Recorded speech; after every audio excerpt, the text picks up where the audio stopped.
سنم سن مہا سنم، سنم سن مہا سنم،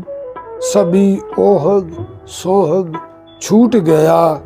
وہاں جپ اور جاپا دونوں مرے، نارین ہرے نارین ہرے۔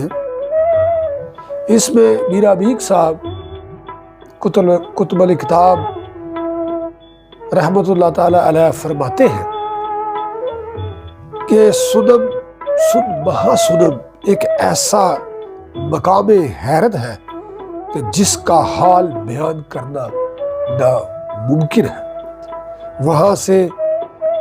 سب غیریت کے جو جھگڑے ہیں وہ ختم ہو جاتے ہیں، وہاں نہ کوئی عابد رہتا ہے، نہ کوئی معبود رہتا ہے، نہ کوئی ذاکر رہتا ہے، نہ کوئی مذکور رہتا ہے، نہ کوئی کافر رہتا ہے، نہ کوئی مسلمان رہتا ہے، نور والے